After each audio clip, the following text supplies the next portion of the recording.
Those 4 words fall differently than anything else a husband can say. I don't love you anymore. Not in an argument. Not in the heat of something that finally erupted. Just said. Quietly. Sometimes after dinner. Sometimes in the car. Sometimes in the dark when the house has gone still and there is nowhere for those words to go except straight into you. And they land in a place so particular, so interior, so far below the surface where anyone else can see, that you can be standing in the kitchen the next morning making coffee and look completely normal and no one in your house would have any idea how deep the wound actually goes. You are still functioning. You are still showing up. You are doing most of what your life requires. And underneath all of it, there is a question that never completely stops. Is this really the end? Or is there something, anything, I haven't tried yet? Padre Pio, a 20th century mystic who bore the wounds of Christ on his body for over 50 years and who could see into the interior of human souls in ways that still cannot be fully explained, said something about marriages that had reached exactly this point, where a husband says those words and means them, that most people, Catholic or not, have never heard. What he saw in the souls of men like your husband was not what anyone expected. Before we go there, put your hand over your heart right now. Not symbolically, not as a gesture you perform while watching. Literally, place your palm flat against your chest. Because what you are carrying in there is not the evidence of a marriage that failed. It is love that has not yet been received. And that distinction between love that failed and love that has not arrived yet is the entire foundation of what Padre Pio understood about situations exactly like yours. If what you just heard resonates with something you're living right now, write it in the comments. You don't have to share your whole story. 1 word is enough. Because there are thousands of women watching this right now in the exact same place as you. And knowing you're not alone is the first move God needs to see. What no one tells you about this particular pain is how lonely it is. Not because you are physically alone. You may still be sharing a house, sharing meals, sharing a calendar. But there is a specific isolation that comes from grieving something that has not technically died yet. You cannot mourn it the way you would mourn a clean loss. You cannot name what you are carrying in a way that other people know how to respond to. You are suspended in a kind of in-between that doesn't have a word most people know, and where very few people can actually follow you. Friends reach toward you with the 2 responses people generally have for this kind of situation. They either validate the hope, he'll come around, give him time, this is just a phase, or they validate the exit. You deserve better than this, protect yourself, don't let him keep doing this to you. And both of those responses, even when they come from genuine love, leave you exactly where you were. Because neither of them is speaking to what is actually happening. What is actually happening is that you are standing at the door of your husband's interior, and the door is closed, and you don't know if it is locked from the inside or sealed from the outside or something else entirely that no one has given you language for. And underneath all the fear, if you are honest with yourself, there is one specific fear that is sharper than all the others.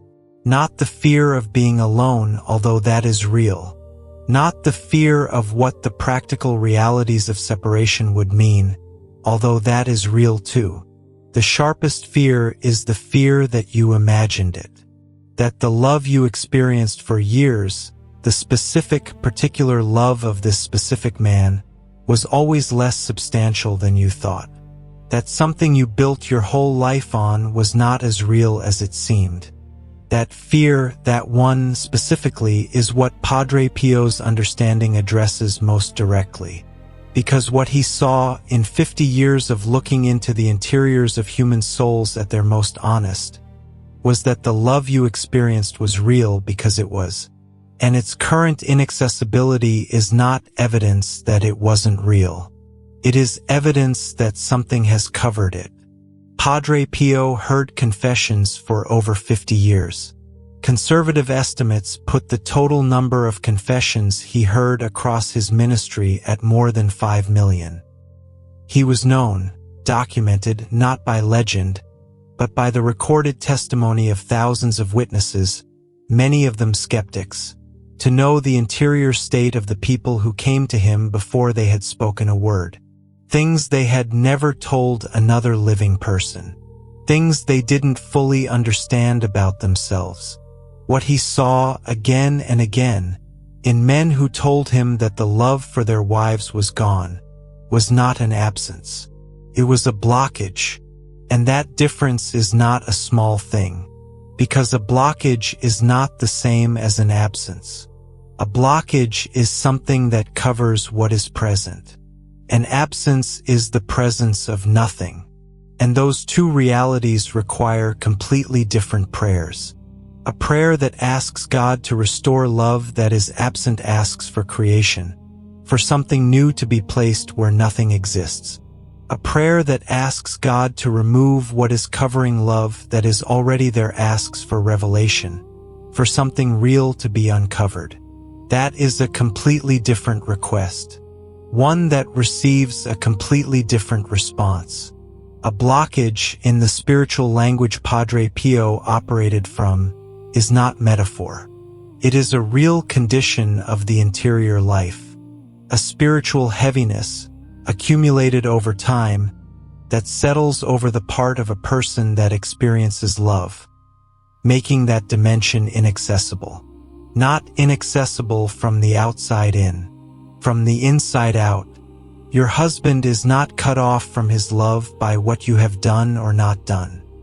He is cut off from it by what has accumulated inside his own interior, things that may have preceded you entirely, things that happened long before you met, things for which the world does not have adequate categories because the world generally refuses to account for the spiritual dimension of a human being's life. Padre Pio spoke about this specifically in documented conversations that his fellow friars preserved, calling it the covering of the heart. He described it as something that happens in layers, not all at once. Layer by layer, sometimes through sin, sometimes through wound, sometimes through what the tradition calls spiritual oppression, an influence that a person has inadvertently given access to, until the person can no longer feel from inside themselves what is actually present inside them. Your husband is, in all probability, not lying when he says he doesn't feel the love. He is accurately reporting his experience. What Padre Pio would tell you is that the inability to feel a thing is not the same as the absence of the thing. A man who cannot feel his own heartbeat does not have a stopped heart. He has lost the sensitivity to detect it, and that is a very different problem with a very different solution. Padre Pio wrote, in the letters that his spiritual directors compiled and that have been studied by theologians for decades, the enemy's greatest achievement is not to destroy love. It is to make a man believe his love is dead when it is only sleeping. The love is sleeping, not gone. There is a woman, I'll call her Margaret, which is the name she chose when she gave permission for her story to be shared through her parish community, who came to her priest after her husband of 22 years sat across from her at the kitchen table and told her, in a calm and measured way, that he hadn't felt anything for a long time. He thought it was over. No dramatic argument had preceded it. No affair had surfaced. No single event had broken something that could be identified and addressed. He was not angry. He was not in love with someone else as far as she knew. He simply did not feel what he once had felt, and he was being honest about it. He moved to the guest room. They did not tell the children. For 3 weeks they occupied the same house in a silence that Margaret described later as the most isolating experience of her adult life. She was not a woman who broke easily. She had held her family together through more than most people carry. But in those 3 weeks she called no one, because she didn't know how to explain what was happening. The most confusing part was not the pain. The most confusing part was that underneath the devastation, there was something in her that could not accept that it was permanent. Not as wishful thinking, as something more specific than that. Almost a knowledge. She went to her priest, not because she had a clear prayer request, because she had nowhere else to go and no other language for what she was carrying. Her priest, a man who had spent years in serious study of Padre Pio's documented confessional teaching, sat across from her and said something she had not expected. He said, "Margaret, your husband's heart is not closed. It is buried. And the prayer that addresses this is not a prayer that asks God to create love in a man who has lost it. It is a prayer that asks God to remove what is covering the love that is already there." She told him she didn't believe it, not out of faithlessness.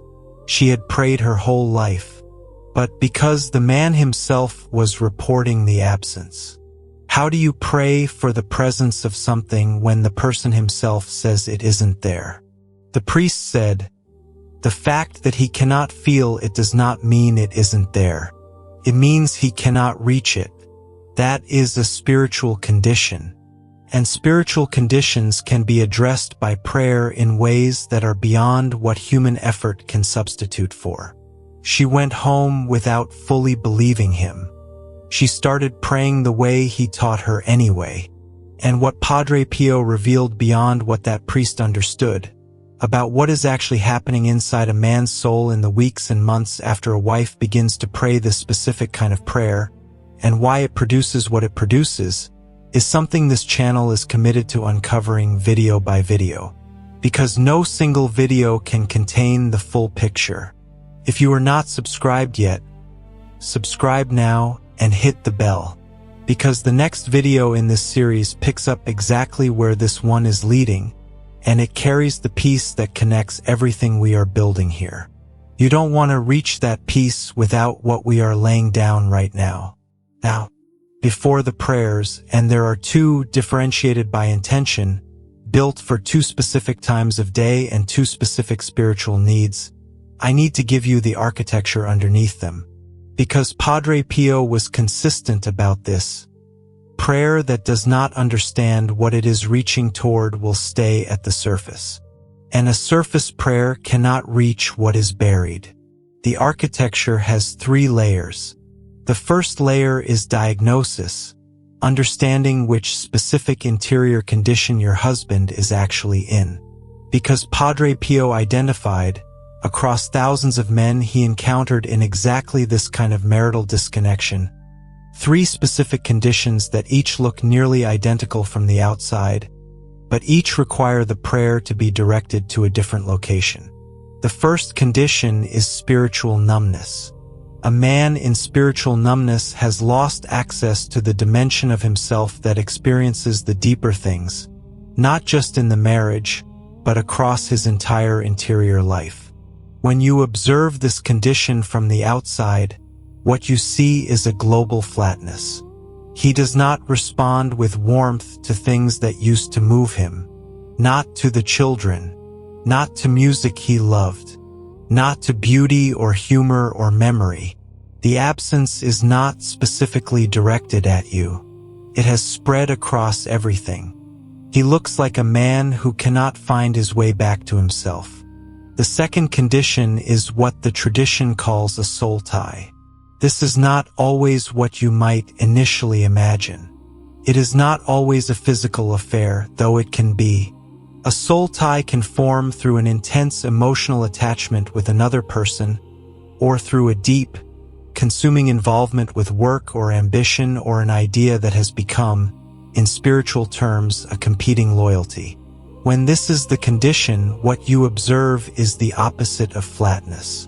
There is energy in your husband, but it flows away from you. He is not empty. He is drawn. And you can feel the direction of the pull even when you cannot identify what is pulling.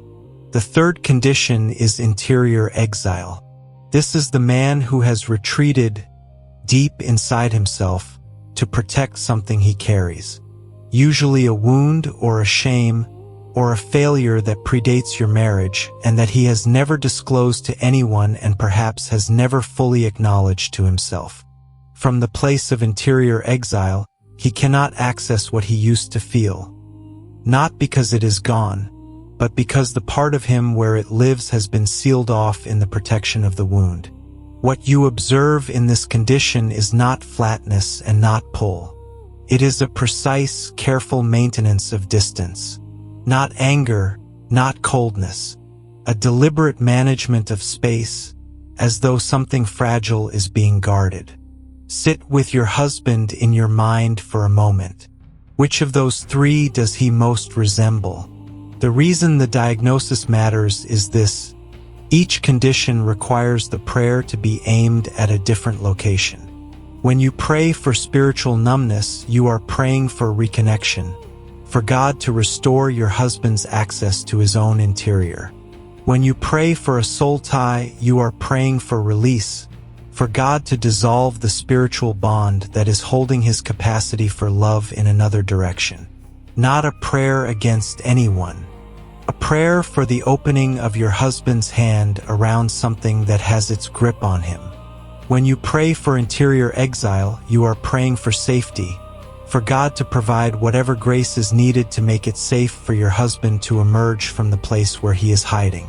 A woman named Claire, whose story her spiritual director gave permission to share through the ministry community she was part of, had spent nearly a year praying for her husband's spiritual numbness.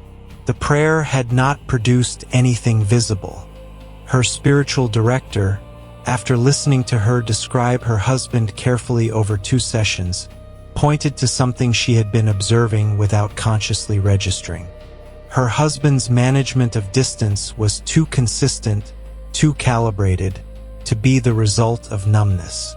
Numbness produces erratic behavior. What Claire was describing was the opposite.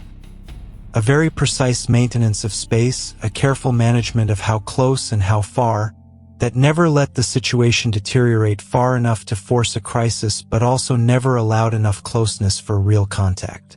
That kind of precision, the spiritual director explained, is not the signature of numbness. It is the signature of someone protecting something. When Claire reoriented her prayer, from the prayer for spiritual numbness to the prayer for interior exile, for the safety of the hidden and wounded interior, things began to shift within about 6 weeks in a way that a year of the previous prayer had not produced. She described it not as a dramatic change but as a single moment she could locate in time. Her husband looked at her. Actually looked at her. Not a glance, not a social smile, with eye contact that held longer than it had to, that had something alive in it she had not seen in over a year. From that moment, something began to move. That is not coincidence. That is prayer meeting the wound at the level of the wound, which is what Padre Pio insisted prayer must do. The second layer is your own interior state when you pray. This is the hardest piece to receive, not because it implies fault, but because it asks something that goes against every instinct you have in a situation like this. Padre Pio was consistent across decades of spiritual direction of women in exactly your circumstance. On one point, prayer prayed from fear does not ascend fully. Not because God refuses to hear it. He hears it. But fear-driven prayer carries a hidden instruction underneath its words. When you pray, God, please restore my husband's love, from a place of terror about losing him, the instruction underneath the words is, God, I cannot handle what you might allow. Fix this before I have to trust you with the worst possibility. That instruction is a prayer for your own protection from the hardest outcome. And a prayer for yourself, wrapped around a prayer for your husband, is not the same as pure intercession. The prayer that moves something in a buried heart is prayed from surrender. Not surrender of your hope. Not surrender of your desire for this marriage. The surrender of control over the outcome.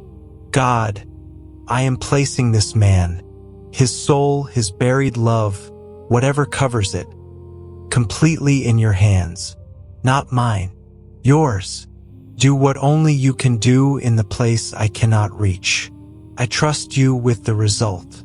That posture, releasing the outcome, is the most powerful spiritual position available to a human being in relation to another person's soul. Because it stops asking God to serve your need for certainty and gives God full access to your husband's interior without the resistance that attachment to a specific outcome creates in the spiritual atmosphere. I know how hard that is. When someone you love is moving away from you, every part of you wants to hold tighter. Every fear says that if you let go, even spiritually, even in prayer, he will disappear entirely. Padre Pio would say, the grip is part of what's in the way, not the love, the grip. And the prayer of surrender releases the grip, not on the love, on the outcome. And that release is precisely what allows the prayer to move into the places where the burial actually happened. The third layer is the point of contact. Padre Pio taught that every intercessory prayer must have a specific anchor, a concrete spiritual image that the prayer attaches itself to. Not vagueness, not a general appeal, a specific image held clearly in the mind while the prayer is offered. For the prayer for a husband whose love is buried, the point of contact Padre Pio returned to, and that the tradition preserves with care, is the image of the Sacred Heart. Specifically, the aspect of that image where the heart appears enclosed, surrounded, invisible to outside eyes, and yet alive inside what surrounds it. Present, real, not extinguished, only hidden from view. There is a specific way to bring this image into the prayer. You do not begin speaking immediately. You close your eyes, you breathe, and you first simply hold the image for 30 seconds, for a full minute before any words form.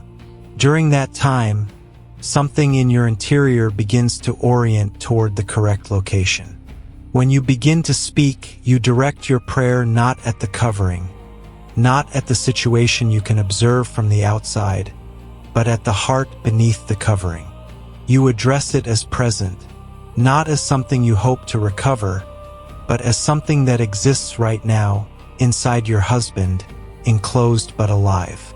A wish speaks toward an empty place and asks God to fill it.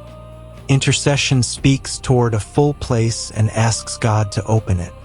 You are praying for the opening, not the filling. And that specific orientation, that precision in what you are asking for and where you are directing the prayer, is the difference between a prayer that touches the surface and one that reaches the burial. Your husband's love is exactly like that enclosed heart, surrounded, covered, appearing absent from the outside, but present inside what covers it, alive, waiting for a grace it cannot generate from within itself. Your prayer, offered with the right architecture, is that grace. Now let me finish Margaret's story. She prayed for 4 months. Not perfectly.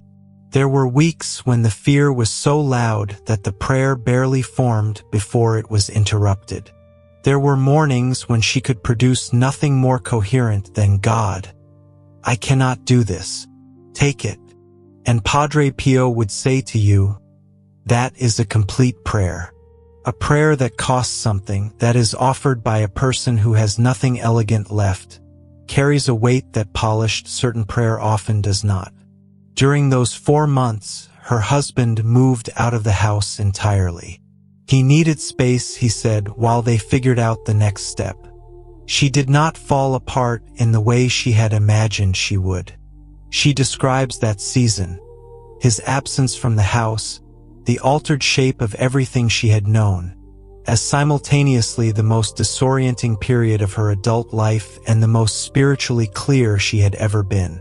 Something had changed underneath the fear, something she could not have produced through decision or discipline, a steadiness that was not of her own making, Not peace in the sense that the situation was acceptable, but something beneath the fear that was not moving when everything else moved. She found out later, much later after they had begun to rebuild, that in those 4 months, while she was surrendering in prayer the outcome she most wanted to control, her husband was sitting alone in an apartment going through something he could not name or explain. He described it to her eventually as a feeling like something he had blocked off was trying to surface. He had no spiritual language for it. He was not a man who reached for spiritual frameworks. He only knew that in those weeks, something was happening inside him that he had not initiated and could not explain away. For months after he moved out, on a Tuesday afternoon with no significance on any calendar, he called and asked if he could come over for dinner. No explanation. No prepared speech. He simply showed up. And over the course of that evening, at a table in a kitchen that had been quiet for 4 months, something that had been buried began, slowly and without announcement, to surface. It was not a fairy tale. The restoration of their marriage took months of work, with a counselor, with their priest, with more stumbling and more honesty than either of them had expected to be capable of. It was not a return to what they had before. It was something different from what they had before. More honest, more chosen, built on a foundation they could both see and name. Their youngest child graduated from high school last spring with both parents in the same row. That child walking across that stage, that specific moment, those 2 people in that one row, is what a prayer prayed in doubt and tears and in the moments when faith is barely a word you can hold, actually produces in the material world. Across real time, in a real marriage, through a man who had genuinely believed the love was gone. Not a concept, not a theological argument. A child, 2 parents, 1 row. If you know a woman who needs to hear this right now, a friend, a sister, a woman you know who is lying awake in exactly this silence tonight, send her this video. Don't wait, because what Padre Pio understood about this situation does not stop being true just because she hasn't heard it yet. And sometimes the most powerful thing we can do for a woman in this kind of pain is to simply make sure she knows there is a different way to pray than the one that fear has been offering her.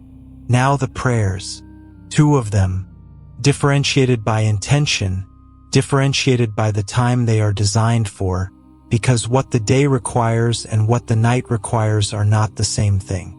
Before the first prayer, hear this. You may not feel ready. You may feel anger or grief or a flatness that looks from the inside like the absence of faith.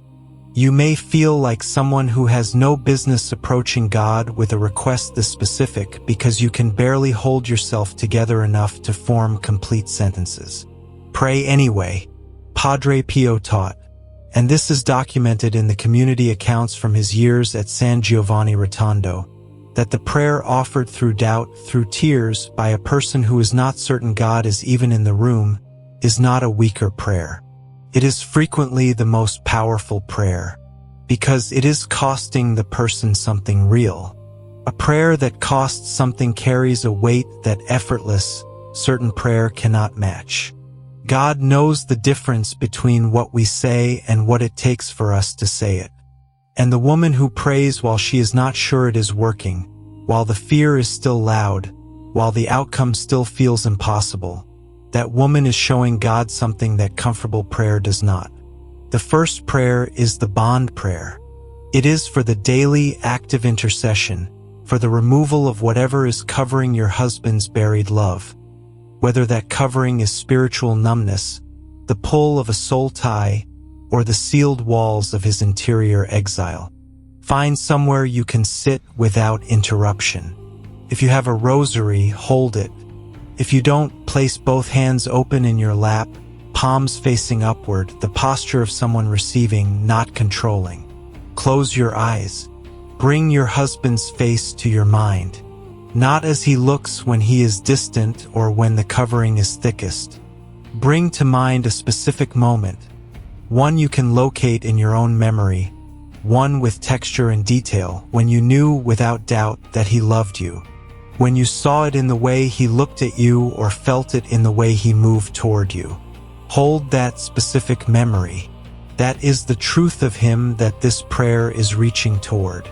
Then pray, Lord of all things hidden and all things revealed, I come before you today not with certainty and not with a demand, but with open hands. I am placing before you the soul of my husband, every visible layer and every hidden layer, every place inside him that I cannot reach and that he may not be able to reach himself. I do not know what is covering his heart. You do. I do not know what has buried the love I know is there. You do. I am not asking you to force anything in him or to override his freedom. I am asking you to do what only you can do, to move in the interior of a soul in the places that are beyond what any human love or effort can access.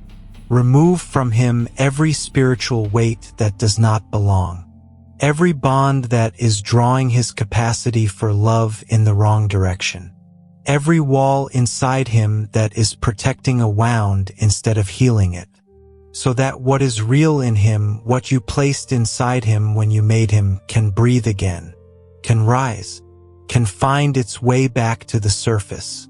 Through the intercession of Padre Pio, who spent more than 50 years inside the most broken places of human souls and never once believed that any love was beyond your reach. Touch my husband in the place I cannot. I surrender the outcome to you, not because I don't care what happens. I care more than I know how to say, but because I trust that you care more than I do, and that your will toward life and toward the love you placed inside this man is more powerful than whatever has covered it. I receive whatever you allow in this. I trust you with whatever comes. Amen. Do not rush out of that prayer the moment you finish. Sit with it for at least a full minute longer if you are able. If something moved in you while you prayed, a release, a warmth, a grief that feels different from the fear you have been carrying, do not dismiss it. That is contact. Something in the spiritual reality of this situation just shifted. The second prayer is the night prayer. This is for the hours when the house goes quiet and the fear is loudest and sleep refuses to come and your mind runs the worst possibilities on a loop you cannot interrupt. For the moments when the darkness of the room and the darkness of the situation begin to feel like the same thing. This prayer does not ask God for answers. It asks for something more fundamental than answers. Permission to rest inside the uncertainty without being consumed by it. Permission to lay down, for the hours of the night, the management of something that was never yours to carry alone. Padre Pio counseled a woman. This is preserved in the community accounts from his years of ministry, who could not sleep because of the suffering happening in her husband's life. He told her, "Pray yourself into the arms of God at night, and let God keep watch over what you cannot watch alone." That is the spirit of what follows. Not that everything is resolved, that you are not the one who has to hold it through the night. Before you go to sleep tonight, leave one small light on somewhere in the room or near the doorway. Not bright, a night light, a lamp left on in the hallway, the faintest trace of warmth visible from where you lie. Padre Pio taught that light before sleep carries a communication into the spiritual atmosphere of a home. It says that something here is still present, still tending, still awake on behalf of what cannot watch itself. And he believed that signal reaches further than we tend to assume. Lie down. Close your eyes. Breathe slowly and fully 3 times, all the way down, all the way back. Then pray. Sacred Heart, you who know what it is to be surrounded and not seen, to be enclosed and not extinguished, to be present and invisible to the eye that only looks at the surface, be present in this house tonight. Be present with me in this uncertainty. I place my husband before you right now, not as a situation that requires my management, but as a soul who belongs to you more completely than he has ever belonged to me. Whatever is happening inside him tonight, in the places I cannot see and that he may not yet understand himself, hold it. I am not able to reach it. You are. I am giving you full access tonight to everything I cannot touch. His heart, his buried love, whatever stands between him and the life you made him for. I am choosing right now, in this moment, to trust that you are already at work in him in ways that do not require my fear to sustain them or my control to direct them. I receive whatever rest you give me tonight. I trust that while I sleep, something is moving, not because I can feel it moving, but because you have never, in all of history, stopped moving toward a soul that was being prayed for.